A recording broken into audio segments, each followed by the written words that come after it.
എല്ലാവർക്കും പുതിയ ഒരു വീഡിയോയിലേക്ക് സ്വാഗതം. ഈ വീഡിയോയിൽ 7ാം ക്ലാസ് അടിസ്ഥാന ശാസ്ത്രം അർദ്ധവാർഷിക പരീക്ഷയുടെ ആൻസർ കീയാണ് ഡിസ്കസ് ചെയ്യുന്നത്. വീഡിയോയിലേക്ക് പോകുന്നതിന് മുമ്പായി ചാനൽ ഇതുവരെയും സബ്സ്ക്രൈബ് ചെയ്യാത്ത കൂട്ടുകാർ സബ്സ്ക്രൈബ് ചെയ്ത് ഒപ്പം തൊട്ടടുത്തുള്ള ബെല്ലൈക്കൺ കൂടി എനേബിൾ ചെയ്യാൻ ശ്രദ്ധിക്കുക. കൂടാതെ നിങ്ങളുടെ കൂട്ടുകാരിലേക്ക് ഷെയർ ചെയ്യാനും വീഡിയോ ഒന്ന് ലൈക്ക് ചെയ്ത് കാണാനും ശ്രദ്ധിക്കുക. പ്രവർത്തനം 1 നോക്കാം. പ്രായപൂർത്തിയായ ഒരാളുടെ വ്യത്യസ്ത തരം പല്ലുകളും അവയുടെ ഉപയോഗവും ഉൾപ്പെടുത്തുന്ന പട്ടിക ഒരു കുട്ടി തയ്യാറാക്കുന്നു.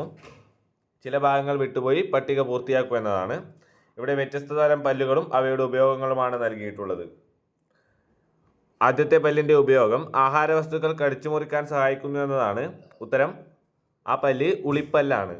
അടുത്തത് കോമ്പല്ലിൻ്റെ ഉപയോഗമാണ് ചോദിച്ചിട്ടുള്ളത്. ആഹാര വസ്തുക്കൾ കടിച്ചു കീറാൻ. അടുത്തത് അഗ്രചർവണകത്തിൻ്റെ ഉപയോഗമാണ് ചോദിച്ചിട്ടുള്ളത്. ഉത്തരം ആഹാര വസ്തുക്കൾ ചവച്ചരയ്ക്കാൻ.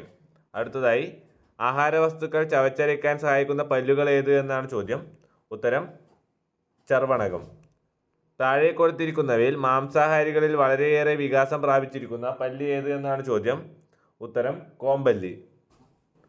അടുത്ത ചോദ്യം, മധുരപലഹാരങ്ങൾ കഴിച്ച ശേഷം വായ കഴുകാതിരുന്നാൽ പല്ല് കേടുവരാനുള്ള സാധ്യത കൂടുതലാണ്. എന്തുകൊണ്ട്?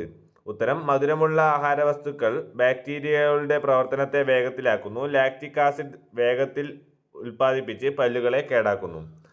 അടുത്തത് പ്രവർത്തനം 2 നോക്കാം. മനുഷ്യ ശരീരത്തിലെ ഘടകങ്ങൾ വേർതിരിച്ചപ്പോൾ ലഭിച്ച പദാർത്ഥങ്ങളുടെ ചില പ്രത്യേകതകൾ താഴെ കൊടുക്കുന്നു. പ്രത്യേകതകൾ മനസ്സിലാക്കി ഘടകമേതെന്ന് തിരിച്ചറിയുക എന്നതാണ് ചോദ്യം. ആദ്യമായി രക്തത്തിലെ ദ്രാവക ഭാഗം, അത് പ്ലാസ്മയാണ്. രക്തം കട്ടപിടിക്കുന്നതിന് സഹായിക്കുന്നത് പ്ലേറ്റ്ലെറ്റുകളാണ്. നിശ്ചിത ആകൃതിയില്ല മർമ്മമുണ്ട് എന്നത് വെളുത്ത രക്താണുക്കളുടെ പ്രത്യേകതകളാണ്. ഹീമോഗ്ലോബിൻ അടങ്ങിയിരിക്കുന്നു എന്നത് ചുവന്ന രക്താണുക്കളാണ്. അടുത്ത ചോദ്യം നോക്കാം. ഹൃദയത്തിൽ നിന്ന് രക്തം കൊണ്ടുപോകുന്ന രക്തക്കുഴലുകളെയും ഹൃദയത്തിലേക്ക് രക്തം എത്തിക്കുന്ന കുഴലുകളെയും തമ്മിൽ ബന്ധിപ്പിക്കുന്ന സൂക്ഷ്മങ്ങളായ കുഴലുകൾ ഏതെന്നാണ് ചോദ്യം. ഉത്തരം രക്തലോമികകൾ. അടുത്തത് മനുഷ്യ ഹൃദയത്തിൻ്റെ പ്രത്യേകതകളാണ് താഴെ കൊടുത്തിരിക്കുന്നത്. 2 കൂടി എഴുതുക എന്നതാണ് ചോദ്യം. ആദ്യമായി മുഷ്ടിയോളം വലിപ്പമുണ്ട്. വാരിയലുകളാൽ സംരക്ഷിക്കപ്പെട്ടിരിക്കുന്നു. അടുത്തതായി എഴുതേണ്ടത് പെരികാർഡിയം എന്ന ഇരട്ട സ്ഥലം കൊണ്ട് ആവരണം ചെയ്തിരിക്കുന്നു. മനുഷ്യ ഹൃദയത്തിന് 4 അറകളുണ്ട്. ഈ 2 പോയിന്റുകൾ എഴുതാവുന്നതാണ്. അടുത്ത ചോദ്യത്തിന് ഉത്തരം പ്രവർത്തനം 3. ചിത്രങ്ങൾ ശ്രദ്ധിക്കൂ. പ്രകാശത്തിന്റെ ഏതെല്ലാം പ്രതിപതന രീതികളാണ് ചിത്രങ്ങളിൽ സൂചിപ്പിക്കുന്നത് എന്നാണ്. ചിത്രം 1 ക്രമപ്രതിപതനവും ചിത്രം 2 വിസരിത പ്രതിപതനവുമാണ്.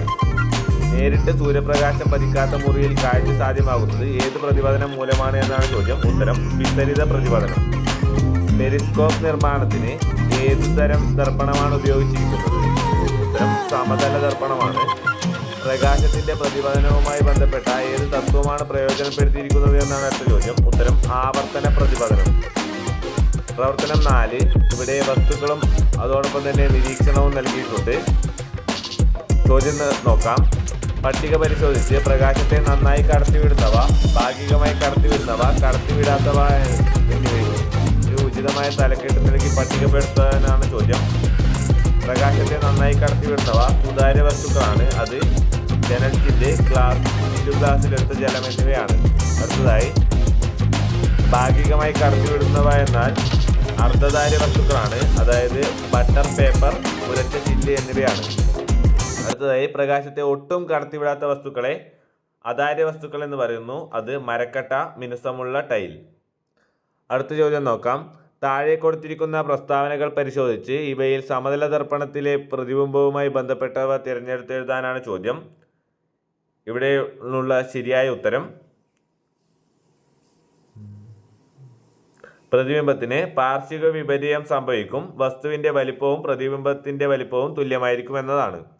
അടുത്ത ചോദ്യം, ഒരു സമതല ദർപ്പണത്തിലെ പതനകോൺ 40 ഡിഗ്രി ആണെങ്കിൽ പ്രതിപതന കോണിൻ്റെ അളവ് എത്രയാണ് എന്നാണ്. അതും 40 ഡിഗ്രി തന്നെയായിരിക്കും. അടുത്തത് പ്രവർത്തനം 5 ദഹനേന്ദ്രിയ വ്യവസ്ഥയുമായി ബന്ധപ്പെട്ട ചില ശരീരഭാഗങ്ങളും അവയുടെ ധർമ്മവും ഉൾപ്പെടുന്ന പട്ടികയാണ് താഴെ കൊടുത്തിരിക്കുന്നത്. ശരിയായ രീതിയിൽ പട്ടിക പൂർത്തിയാക്കുക എന്നതാണ്. ആദ്യമായി ഇവിടെ ശരീരഭാഗം വിട്ടിട്ടുണ്ട്. ധർമ്മം ചെറിയ അളവിൽ ഹൈഡ്രോക്ലോറിക് ആസിഡ് ഉൽപ്പാദിപ്പിക്കുന്നു എന്നതാണ്. അത് ആമാശയമാണ് ആ ശരീരഭാഗം.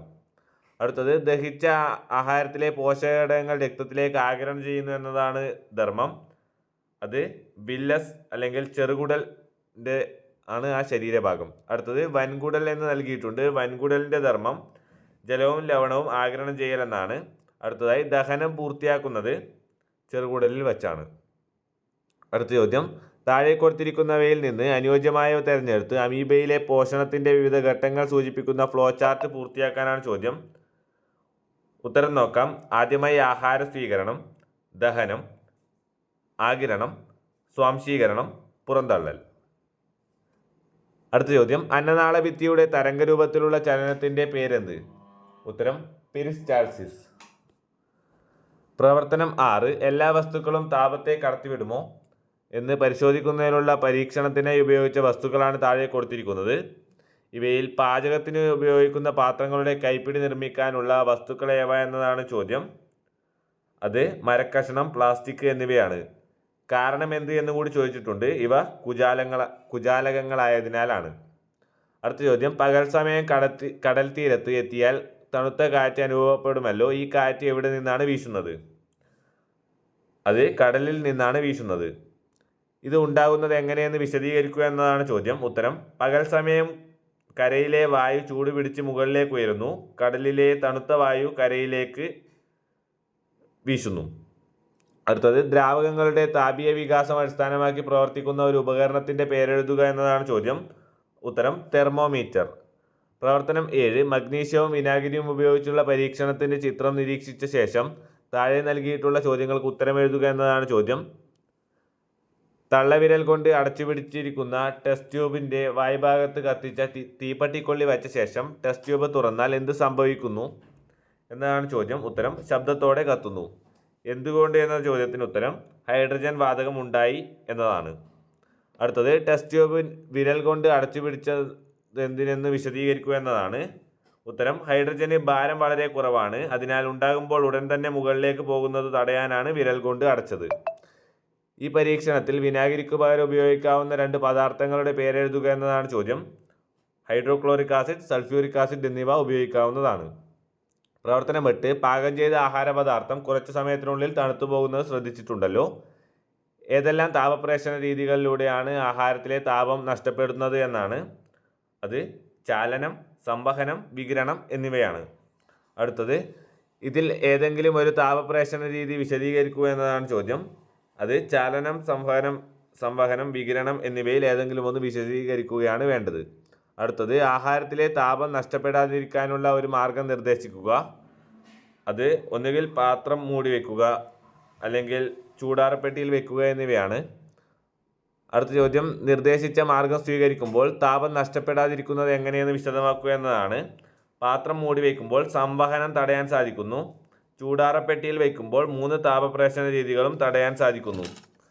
വീഡിയോ ഇവിടെ അവസാനിക്കുന്നു. ചാനൽ സബ്സ്ക്രൈബ് ചെയ്ത് ബെല്ലൈക്കൺ കൂടി എനേബിൾ ചെയ്യൂ. Thank you for watching. By.